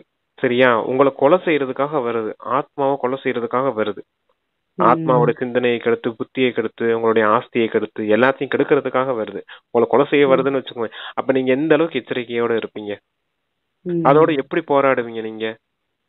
அதுக்குத்தான் அப்படி அந்த அளவுக்கு வைராகியம் இருக்கணும், எதிர்க்கக்கூடிய சக்தி அங்க இருக்கணும் உங்களுக்கு. எதிர்த்ததை விட்டுட்டு நீங்க பயந்துட்டு இருந்தீங்கன்னா என்ன அர்த்தம்? அது நீ சர்வ சக்திவான் இல்லையா, மாஸ்டர் சர்வ சக்திவான் இல்லையா? நீங்க டெம்டேஷன் வருதுன்னு அதுல போய் விகாரத்துல விழுந்துகிட்டு தூய்மையை இழந்துகிட்டு இப்படிலாம் இருக்காங்க அப்படிங்கறத சொல்றாரு அப்பா. அவரை எதை சொல்றாரு, நான் ஒண்ணும் சொல்லல. சரி, அப்ப என்ன ஒரு பாயிண்ட் இங்க வைக்கணும்னா, உயிரை இழக்கலாம், தூய்மையை ஒருபோதும் இழக்க கூடாது அப்படிங்கறத மட்டும் ஞாபகம் வச்சுக்கோங்க எல்லாருமே. சரிங்க சிஸ்டர். உயிரை இழக்கலாம், உரிமையை ஒருபோதும் இழக்க கூடாது. உயிருக்கு சமமானது தூய்மை அப்படிங்கறத ஞாபகம் வச்சுக்கோங்க. தூய்மையை இழந்துட்டோம், உயிரை இழந்துட்டோம்னு அர்த்தம். உயிரை இழக்க போறோம்னா எந்த அளவுக்கு போராடுவோம் அந்த அளவுக்கு போராடணும். அதுக்காக அதோட ரொம்ப போராடிட்டு இருக்கணும்னு அவசியம் இல்ல. நீங்க அந்த மாஸ்டர் சர்வ சக்திவான் அப்படி அப்பா சொல்லி கொடுத்த அந்த விஷயத்த மட்டும் ஞாபகம் வச்சு முயற்சி செஞ்சீங்கன்னா தூய்மை எப்பவுமே இருக்கும் உங்களுக்கு அப்படிங்கறத சொல்றேன். சரி, அப்படிங்கறத நம்ம தெளிவா ஞாபகம் கதி. ஆமா, கதி சத்கதி, முக்திக்கும் ஜீவன் முக்திக்கும் போக வேண்டிய நேரம், டிராமா முடிஞ்சு போச்சு. இன்னமும் அந்த எண்ணமும் சிந்தனையும் செயல்களும் இருக்கக்கூடாது அப்படிங்கறத சொல்றாரு. டிராமா முடிஞ்சாச்சு, வீட்டுக்கு போகணும். ஏன்னா சாந்தி தாமம் தூய்மையான உலகம், தூய்மை இல்லாம அந்த உலகத்துக்கு போக முடியாது. அடுத்து சுகதாமம் போகணும், அதுவும் தூய்மையான உலகம். இங்க தூய்மையாகாம அந்த சாந்தி தாமத்துக்கும் சுகதாமத்துக்கும் போக முடியாது. அதனாலதான் சொல்றாரு அப்பா, தூய்மைதான் சுகம் மற்றும் சாந்தியின் ஜனனி அப்படின்னு. தூய்மை இல்லாம சாந்தியும் கிடையாது, சுகமும் கிடையாது. அப்ப தூய்மை தானே அவசியம். அப்ப தூய்மை எதுக்கு சமமானது? உயிருக்கு சமமானது. அந்த அளவுக்கு முக்கியத்துவம் வச்சுக்கோங்க எல்லாரும். சரிங்க சிஸ்டர், ஓகே. தூய்மை. படிக்கிறேன். இனிமையிலும் இனிமையான காணாமல் போய் வெகு காலம் கழித்து கண்டெடுக்கப்பட்ட குழந்தைகளுக்கு தாய் தந்தை பாப்தாதாவின் அன்பு நினைவுகள் மற்றும் காலை வணக்கம். ஆன்மீக குழந்தைகளுக்கு ஆன்மீக தந்தையின் நமஸ்காரம். தாரணைக்கான முக்கிய சாரம். முதல் பாயிண்ட், அழியாத ஞான ரத்தினங்களால் புத்தி என்ற பையை நிரப்பி செல்வம் நிறைந்தவர் ஆக வேண்டும். எந்த ஒரு விதமான அகங்காரத்தையும் கொண்டிருக்க கூடாது. இரண்டாவது பாயிண்ட், சேவைக்கு தகுதியுடையவராக ஆகிய பிறகு ஒரு பொழுதும் துரோகியாக ஆகி டிஸ்சர்வீஸ் எதிரான சேவை செய்யக்கூடாது. தானம் கொடுத்த பிறகு அதிக கவனமாக இருக்க வேண்டும். ஒரு பொழுதும் அதை திரும்ப பெறுவதற்கான எண்ணம் வரக்கூடாது. அப்பா தாரணைக்கு 2 பாயிண்ட்ஸ் கொடுத்துருக்காங்க. அது சொல்லிட்டோம்ல சிஸ்டர், ஞானத்தை புத்தியில தாரணை செய்யணும். புத்திங்கிற பையில ஞானத்தின் ரத்தினங்களா தாரணை செய்யணும்.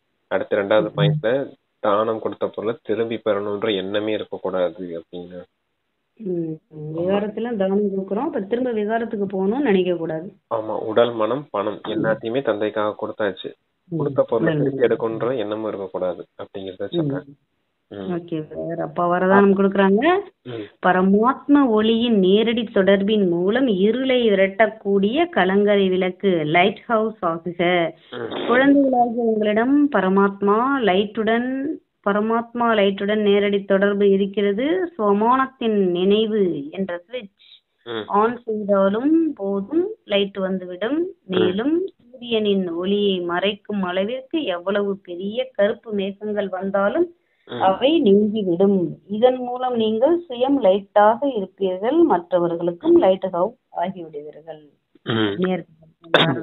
லைட் ஹவுஸ் ஆகுங்கள் அப்படின்னு. பரமாத்மாவின் ஒளியின் தொடர்பு யாருக்கு இருக்குது? குழந்தைங்களான உங்களுக்கு இருக்குது. அப்ப தந்தையோட தொடர்பு இருக்குது அப்படின்னா நீங்க என்ன காரியம் செய்யணும்? சொமான் என்ற நினைவின் சுவிட்ச் ஆன் செய்யணும் அப்படிங்கிற. சொமான் என்ன? சுயமரியாதை. அப்பா சர்வசக்திவான் அப்படிங்கிறது பரமாத்மாவின் ஒளி. நான் மாஸ்டர் சர்வசக்திவான்ங்கிறது என்னுடைய சுமானின் நினைவு. அத ஆன் செய்யுங்க. ஆன் செய்தீங்கன்னா உங்ககிட்ட இருந்து வெளிப்படக்கூடிய லைட், அந்த ஒளி, அது இந்த முழு உலகத்துக்கும் கிடைக்கும் அப்படிங்கறத சொல்றாரு. நீங்க அடுத்தவங்களுக்கு வழிகாட்டியா மாறிடுவீங்க, லைட் ஹவுஸ் ஆயிடுவீங்க அப்படிங்கறத சொல்றாரு. எப்படி சூரியனுடைய ஒளி, இந்த கருப்பு மேகங்கள் என்னதான் சூழ்ந்திருந்தாலும் சூரியன் ஒளிக்கு முன்னாடி என்ன ஆகும்? எப்படியும் கருப்பு மேகம் விலகி போயிடும், சூரிய ஒளி வெளியே வந்துடும் இல்லையா? அது போல உங்களை சுத்தி எவ்வளவு அழுக்கான சூழ்நிலைகளும் இருக்கட்டும், பிரச்சனைகள் இருக்கட்டும், இந்த விகாரங்களின் தொந்தரவு எதுனாலும் இருக்கட்டும், ஆனா உங்களுடைய சுயமரியாதையில மட்டும் இருங்க, சுயமரியாதைகளின் நினைவுல மட்டும் இருங்க. அப்ப ஆட்டோமேட்டிக்கா அந்த ஒளி வெளிப்படும் அப்படிங்கறது சொல்றாரு. ஏன்னா உங்களுக்கு பரமாத்மாவின் பெரிய ஒளி உங்ககிட்ட தொடர்புல இருக்குது. அவர் பெரிய பவர் ஸ்டேஷனு, நம்ம ஒரு சின்ன பவர் ஸ்டேஷனு அப்படி வச்சுக்கோங்களேன். அப்ப பெரிய பவர் ஸ்டேஷன் வந்து சின்ன பவர் ஸ்டேஷன் பவர் வந்துகிட்டே இருக்குது. அப்ப ஒளி கிடைச்சே தீரும் இல்லையா மற்றவர்களுக்கும் அப்படின்னா அது சொல்றாரு. அதான் நீங்களும் சுயம் லைட்டா இருப்பீங்க, மற்றவங்களுக்கும் லைட் ஹவுஸ் ஆகி சேவை செய்வீங்க அப்படிங்கிறாரு. நாம லைட்டா இருப்போம் அப்படிங்கறது என்னன்னா ஒளியாவும் இருப்போம், நம்மளும் லேசாவும் இருப்போம். டபுள் லைட்னு சொல்லுவார் இல்லையா, அது போல சுயம் நீங்க லைட்டாவும் இருப்பீங்க, மற்றவர்களுக்கும் ஒளி கொடுக்கக்கூடிய லைட் ஹவுஸ் ஆகவும் இருப்பீங்க அப்படிங்கிறார். ஆனா இதுல முக்கியமான விஷயம் என்னன்னா சுமானின் நினைவு அப்படிங்கிற சுவிட்ச் ஆன் பண்ணுங்க அப்படிங்கிற. இப்ப வீட்லயே லைட் இருக்குன்னு வச்சுக்கோங்க, டியூப் லைட் இருக்குன்னு வச்சுக்கோங்க, சுவிட்ச் ஆன் பண்ண லைட் எரியுதா இல்லையா? சுவிட்ச் ஆன் பண்ணனும், அப்பதான் எரியும். ஆமா, அதுக்கு என்னது ஆன் பண்றது எதுன்னா, இதுல சுவிட்ச் ஆன் பண்றது எதுன்னா சுமானின் நினைவு. அத ஆன் பண்ணணும். ஆன் பண்ணணும்னா நான் மாஸ்டர் சர்வ சக்திவான், நான் மாஸ்டர் விஸ்வ கல்யாணக்காரி, உலகத்துக்கே நன்மை செய்யக்கூடியவன் அப்படிங்கிற அந்த சுமானெல்லாம் ஆன் செய்துகிட்டே இருங்க. அப்போ சுத்தி இருக்க இருள்லாம் ஆட்டோமேட்டிக்கா விலகி போயிட்டே இருக்கும் அப்படிங்கிறார். இத கூட இன்னைக்கு ஞாபகம் வச்சுக்கலாம். சுவிட்ச் ஆன் பண்ணணும் அப்படின்னா என்னது, என்னுடைய சுமானெல்லாம் ஆன் பண்ணி வைக்கணும், அவ்வளவுதான். இப்ப ஒரு லைட் ஆன் பண்ணா கொஞ்சம் வெளிச்சம் கிடைக்கும், இருக்கிற எல்லா சுவிட்சையும் ஆன் பண்ணி வச்சா எல்லா லைட்டும் கிடைக்கும் இல்லையா? அதே போல எல்லா லைட்டையும் ஆன் பண்ணி வச்சு எல்லா சுமானையும் நினைவிலே வச்சுக்கோங்க. அதான் அப்ப லைட் நல்லா பிரகாசமா எரியும். அப்ப யாரு எதிரில வராங்களோ அவங்களுக்கு அந்த லைட் அனுபவமாகும், அவங்களுடைய தேவைகளை பூர்த்தி செய்யறதுக்கு உங்களுக்கு ஒரு வாய்ப்பு உண்டாகும். அவங்களுடைய சொர்க்கத்தின் பாக்கியமோ அல்ல அவங்களுடைய என்ன பாக்கியம் உருவாகணுமோ அதுவும் உருவாக்கி தரக்கூடியதுக்கு நீங்க நிமித்தமா இருப்பீங்க. ஓகே பிரதர், அப்பா சொல்றீங்களா? அப்பா ஸ்லோகன் படிங்க. அப்பா ஸ்லோகன் சொல்றாங்க, சுய முயற்சியில் தீவிரமாகும் பொழுது உங்களது அதிர்வலைகள் மூலம் மற்றவர்களது மாயை எளிதாக ஓடிவிடும். மேல இல்ல மேல சொன்ன சுமான் தான் இங்க இதுலயும் வருது பாருங்க.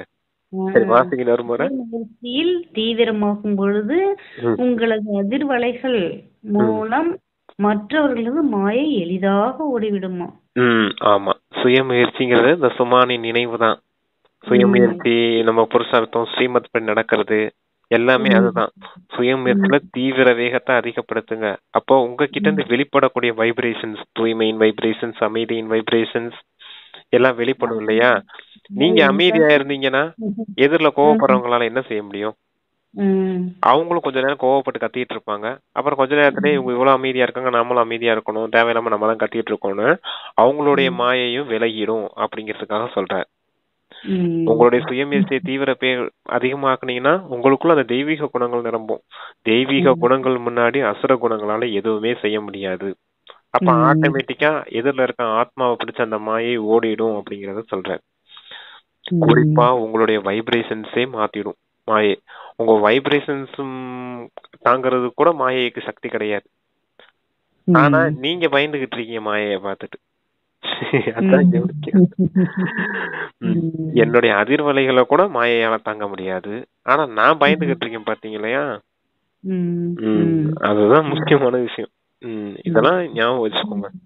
தீவிரமாகும் பொழுது அந்த அதிர்வலையிலே மற்றவங்களோட மாயை ரொம்ப எளிதா மற்றவர்கள் மாயை ஓடும்னா ஏன் மாயை எப்படி ஓடும்? சிம்பிளான விஷயம் தான். ஆனா புரிஞ்சுக்கிடாம நம்ம தான் பயந்துகிட்டு இருக்கோம். ஏன்னா நமக்கு அந்த 63 பிறவி சம்ஸ்காரம் இருக்குதே அப்படிங்கிற அந்த தேக உணர்வுல இருக்கிறதுனாலதான் பயமே வருது. நீங்க பயப்படுறீங்கனால என்ன அர்த்தம் தெரியுமா? தேக உணர்வுல இருக்கும்னு தான் அர்த்தம். ஆமா, தைரியத்தின் ஒரு அடி வைங்க, பல மடங்கு உதவி செய்ய தந்தை காத்துட்டு இருக்காரு அப்படிங்கிற விஷயமே இதுலதான் இருக்குது. சரி, okay sister, thank you. Thank you brother. ஓம் சாந்தி. ஓம் சாந்தி. நன்றி பாபா. நன்றி பாபா.